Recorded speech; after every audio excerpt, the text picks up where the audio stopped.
Ayan. Oh, angat mo yung ano.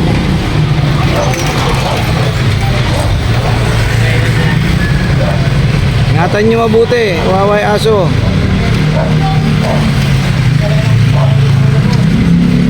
Ayan mga kabarangay.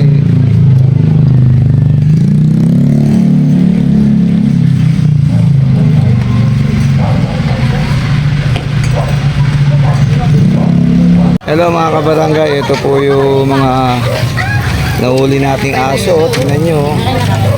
Tingnan nyo yung mukha niya. Ayan. Ayan. So yun po yung dog pound natin. Ayan.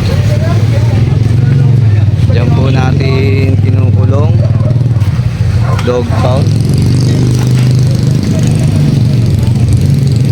Oh, ikaw lagay mo na sa loob. Tapos pagdating mo doon sa ano, basta hawakan mo nga ito, hawakan mo.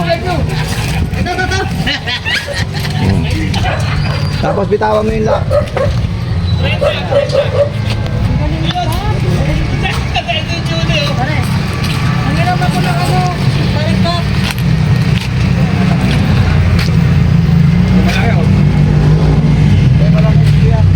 Very good, ikaw lang yung kapitan na nagpaganyan ka pa. Amin, nagkalat aso.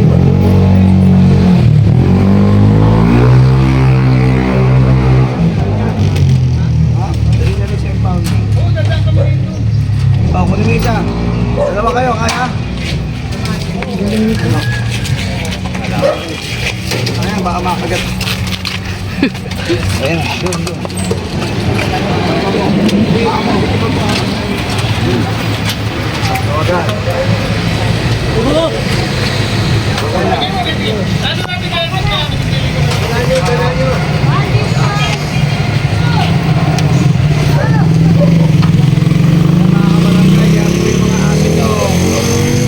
Tali-tali nyo na po kung hindi, mapupunta po sa sisyon.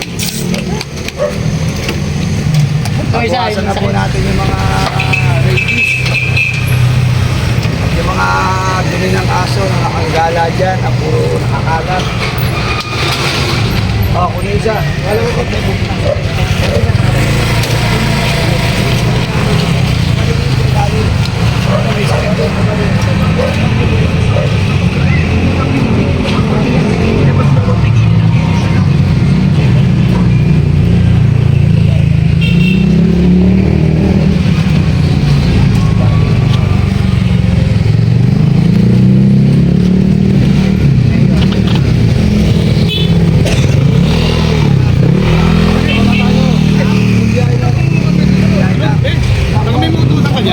Talagyan muna natin ng mga tubig ha. Ikot lang kami ha.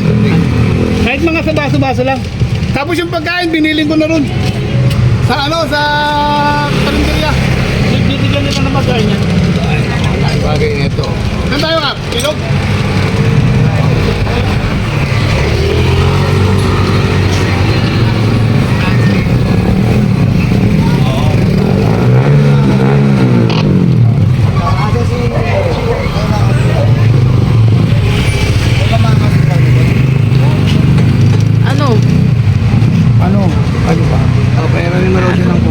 Meron na ka.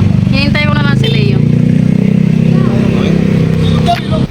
Ayan mga kabarangay. Ano lang bibigyan ng tubig?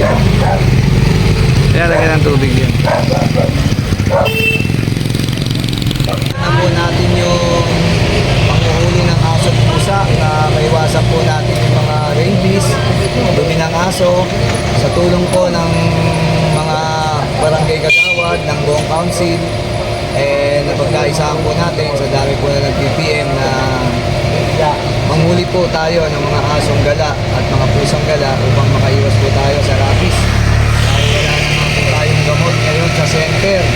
Ang pila po kasi napakahaba, kaya ito na po yung kariton na panghuli ng aso at yung kulungan po gawa na rin, nasa fish pan. Kompleto na po, kaya June 30 mga kabarangay 35, yung mga aso nyo huwag nyo na pong ipakawalan dahil sigurado po na mahuhuli ng barangay. At kung mahuli man po ang inyong aso, makikita nyo po yan sa may bulwagan, nakakulong po ron yan po ay may kaukulang parusa o ordinansa na ginawa namin, first offense, second offense, third offense. At kapag hindi nyo po kinuha sa loob ng 3 araw, o i-turn over na po namin sa City Pound. Kaya mga barangay, June 30, manguhuli na po ang Barangay Council. Nandiyan po kasama po natin ang ating mga kagawad, kasi kagawad Dina Bato, kagawad Dina Balyares, kagawad Dan Carvillo, kagawad Henry Duniñas, kagawad Ronald Manalastas, kagawad Sandy Acosta, at siyempre si kagawad Nanay Margie Manlunas. At siyempre kasama ang ating mga tagahuli ng aso.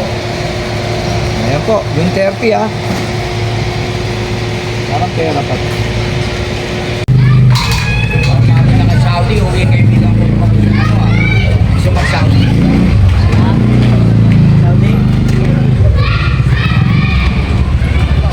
Ayan mga kabarangay, hello po sa inyo. Ito po yung pinagagawa natin na kulungan ng aso. Yung mga aso pong mga nakakawala, mga madalas makakagat.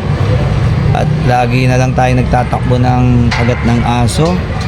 Kaya ngayon po nagpagawa tayo ng kulungan ng aso para yung mga asong gala dyan ulihin na po natin, lalong lalo na yung mga dumi ng aso.